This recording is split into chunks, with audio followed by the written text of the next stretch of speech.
we here in Ireland, we're also dealing with wildfires and gorse fires, albeit on a much smaller scale than what's happening right now in France and in Spain. Fires in Killarney National Park, Slievenamon in County Tipperary, the Dublin and Wicklow Mountains, Tory Hill and Kilkenny. And currently there's one being dealt with in the Mahon Falls area of the Cummeragh Mountains.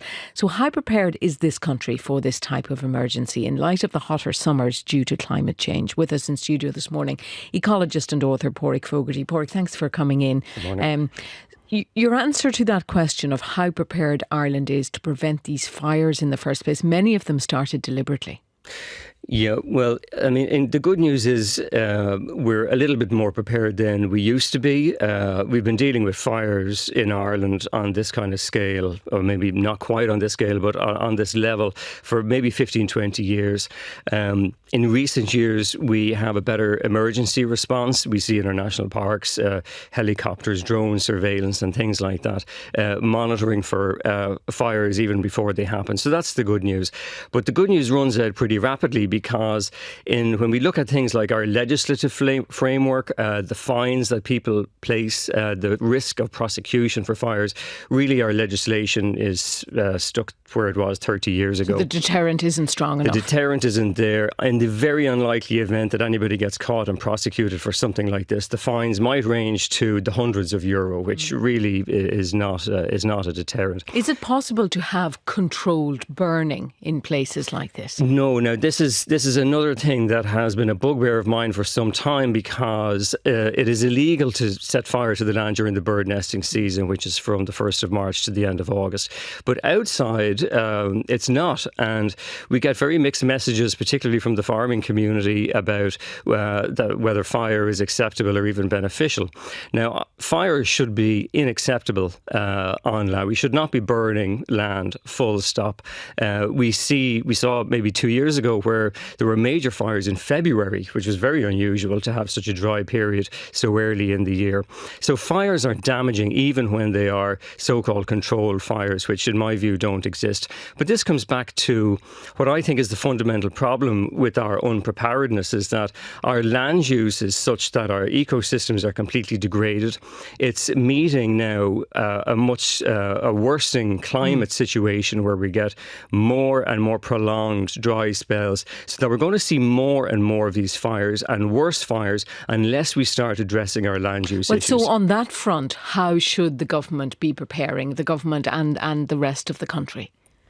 So people will notice that these fires in Ireland happen on the hills.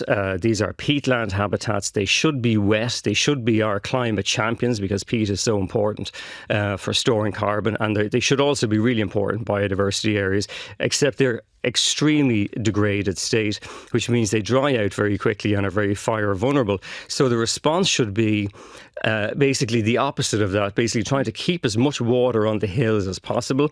We need to get our forests back into our hills. Our native forests, which used to cover the hills, are not flammable. And we've seen that even in Killarney National Park recently, where the flames just don't go into areas where we have intact natural forests. Unfortunately, we've cleared out nearly all of our native forests from the hills, but we could reverse that. We also have a forestry model based on monocultures of one particular type of conifer tree, and that exacerbates the fire problem. This is a huge issue in France and Spain, where these vast monocultures are fueling the flames. So we need to be transitioning to different types of commercial forestry. And it's also interesting that a lot of the interest in what's happening in France and Spain is because of the vast numbers of people who are being moved out of their homes as the fires quickly spread, or at least travel towards urban areas. That comes with a huge health cost, as well as environmental and economic. If that were to happen here, what would the impact be? Yeah, so as you say, I mean, once the flames themselves are obviously a huge threat. The smoke causes lung damage. The particulate matter that gets washed off the land then into our water supplies is something that is not reported on very much. The ecological damage is catastrophic. And I would say in many places in Ireland, because we've had so many fires for so many years, the ecological damage is done. I mean, our fields, even before this year, or hills rather, before this year, already in dire dire condition. So this comes back to, I think, our debate about how we respond to the biodiversity crisis, and particularly urgent is our response to the nature restoration regulation. We have all the laws in place, the plans have been put together. What we don't have now is the funding stream to put those measures in place. We're watching very closely whether the government is going to put money behind this come budget time in the autumn. If they don't put money behind it, or they don't put sufficient money behind it, you won't get the confidence of landowners or communities to get behind it and do this massive job of work that needs to be done. Thank you very much indeed for coming in. Pádraic Fogarty, ecologist and author.